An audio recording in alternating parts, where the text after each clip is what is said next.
Hola, ¿cómo están? Hoy vamos a hacer nuestro primer video de YouTube y vamos a comenzar con una de las patologías más frecuentes en gastroenterología, que es el síndrome de intestino irritable. ¿Qué es el síndrome de intestino irritable? El síndrome de intestino irritable son síntomas o disconfort gastrointestinal que ocurre en el contexto de cambios del patrón evacuatorio, bien sea diarrea, estreñimiento o la combinación de ambos. Este disconfort abdominal puede ir desde inflamación, dolor, sensación de peso, sensación de digestión lenta, pero siempre, indiscutiblemente, está relacionado con cambios en el patrón evacuatorio. Para el diagnóstico del síndrome de intestino irritable deben descartarse siempre otras patologías que causan los síntomas. Eso no quiere decir que el síndrome de intestino irritable sea un diagnóstico por descarte.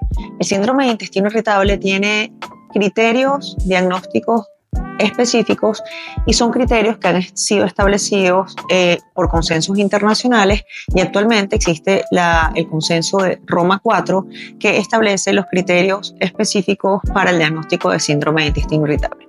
Entonces, la población en general y pues ramas o especialidades médicas que no están relacionadas con la gastroenterología, pues tienden a dar este diagnóstico de forma indiscriminada al no tener una justificación o una causa específica de ciertos síntomas. Entonces, el síndrome de intestino irritable tiene diagnóstico con base en el tiempo de evolución de los síntomas, en los síntomas en sí, es decir, dolor, inflamación, diarrea, estreñimiento o la combinación de diarrea y estreñimiento, y evidentemente existen otros factores que influyen en el complejo llamado síndrome de intestino irritable. Las causas del intestino irritable ya se sabe que es multifactorial. Hay factores biológicos que influyen en esto, herencia,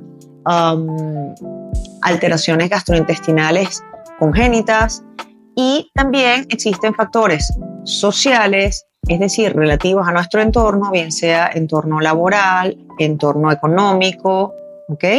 Y también existen factores psicológicos.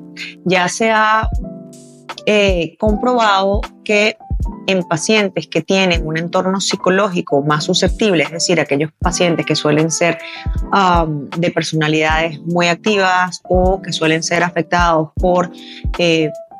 por ejemplo, problemas que los rodean, estrés, emociones tipo tristeza, miedo, ansiedad, también se sabe que puede ser una de las causas desencadenantes de los síntomas del intestino irritable. Siempre el intestino irritable debe ser manejado de una forma multifactorial. Pues sí, existen tratamientos específicos para el alivio de los síntomas del síndrome de intestino irritable. Sin embargo, el gastroenterólogo, dentro de su consulta médica, después de realizar un interrogatorio exhaustivo del paciente, tratando de indagar acerca de esas causas sociales, de esas causas biológicas, hereditarias, o del entorno psicológico del paciente, pues puede el gastroenterólogo lograr englobar y no solo indicar una pastilla al paciente, sino también pues ofrecer herramientas para que el paciente pueda manejar su respuesta ante todos los estímulos externos, sociales, biológicos, estrés, económicos, etcétera, que pueden afectar y que pueden desencadenar los síntomas. Ahora bien, si nosotros tenemos un síndrome de intestino irritable tipo diarrea, pues el tratamiento va a ir enfocado a la diarrea y a todos los síntomas asociados a la diarrea: dolor, distensión, cólicos, ¿ok?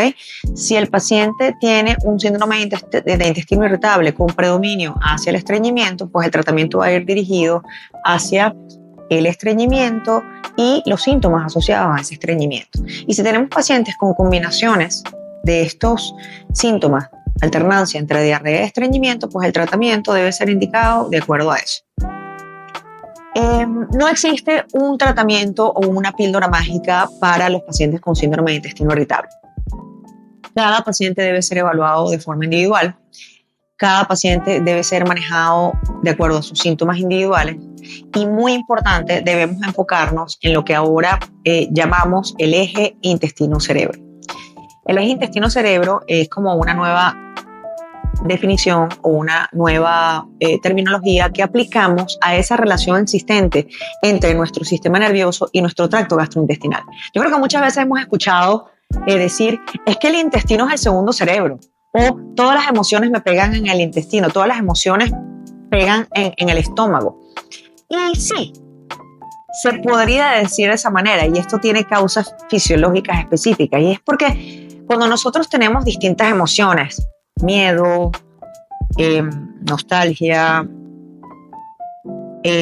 algo nos impresiona o tenemos una rabia, pues nuestro sistema nervioso libera ciertas sustancias o ciertos neurotransmisores, y nosotros tenemos receptores a nivel intestinal para todas estas sustancias.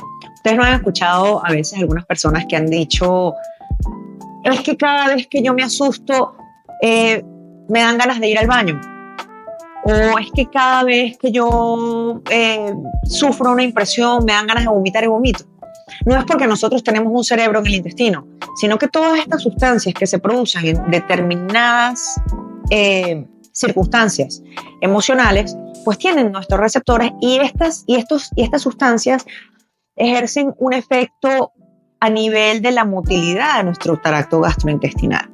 Es por eso que nosotros también debemos enfocar nuestra terapia no solo a la parte medicamentosa específica gastrointestinal, sino también ofrecer herramientas que le permitan a los pacientes pues canalizar todos estos tipos de emociones.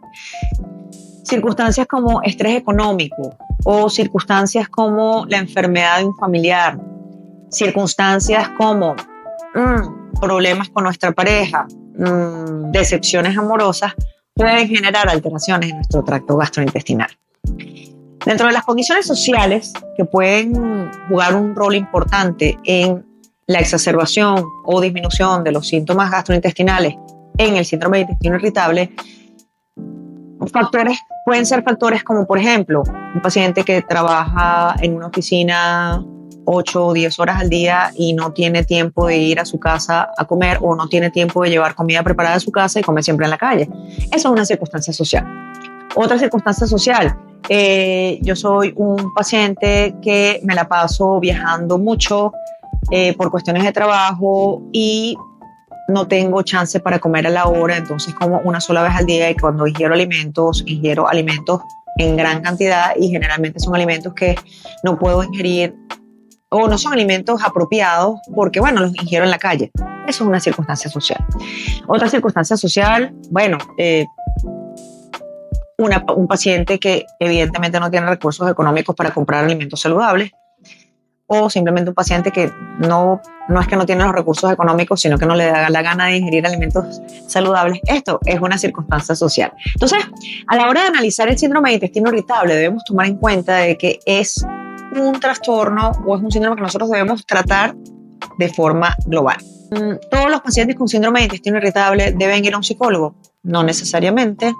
Simplemente cuando nosotros hacemos nuestra evaluación médica, debemos detectar cuáles son aquellos pacientes que son sensibles al manejo profesional de estos trastornos psicológicos que nos desencadenan el síndrome de intestino irritable. Entonces, vamos a dejar de encajar todo dentro de este diagnóstico, y vamos a darle siempre un voto a la opinión profesional en cuanto a nuestra patología de base, y de verdad determinar si tenemos un síndrome de intestino irritable.